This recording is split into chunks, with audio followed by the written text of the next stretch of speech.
Jesus is compassionate when we doubt. Have you ever been sitting in a stationary car and then had the sensation of moving backward? Has another vehicle drove past you? This strange experience is called vection, or the illusion of self-motion. It is why you press a little harder on your brakes when that moment of disorientation comes over you. Doubt is disorienting similarly. You may feel like you're regressing or moving away from your faith when your focus shifts to your doubts.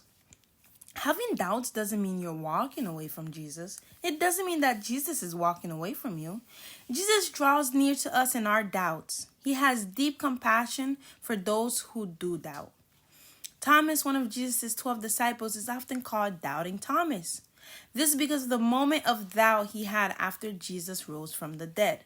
The Bible tells us that Thomas refused to believe the disciples who told him Jesus was alive. When these disciples announced that the tomb was empty, that Jesus had risen, Thomas told them he wouldn't believe it until he touched Jesus' wounds. We may judge Thomas when we read this story in our Bibles, but Thomas responded the same way many of us would if we heard about a supernatural phenomenon today. As the story of Thomas's moment of doubt continues, we see Jesus' grace-filled response. Rather than shaming Thomas, shame on you, Thomas, or telling him just to have more faith, Thomas, Jesus invited him to explore the evidence.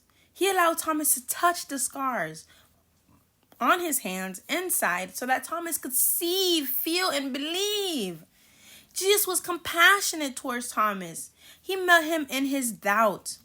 Jesus extends that same compassion to us when we doubt. He invites us to investigate our doubts too. We don't have to ignore or run away from them. When we press in and explore the evidence for the truth of Jesus, we can have our own Thomas experience and move towards deeper faith and believe in Christ. The evidence is there and Jesus' invitation is there too.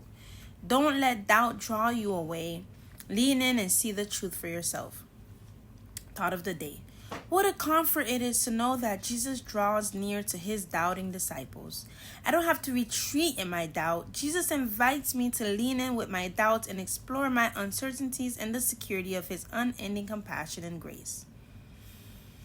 Exodus. And he passed in front of Moses, proclaiming, the Lord, the compassionate and gracious Lord, slow to anger, abounding in love and faithfulness. Glory be to God.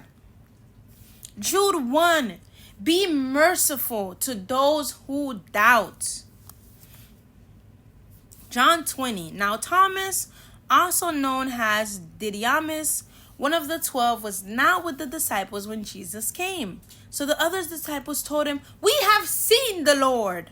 But he said to them, unless I see the nail marks in his hands and put my finger where the nails were and put my hand into his side, I will not believe.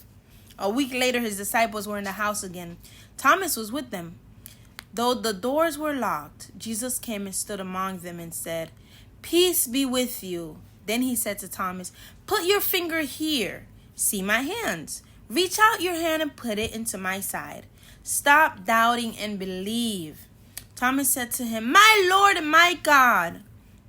Then Jesus told him, because you have seen me, you have believed. Blessed are those who have not seen and yet have believed. Glory, glory, glory be to God. Glory, glory, glory be to Jesus.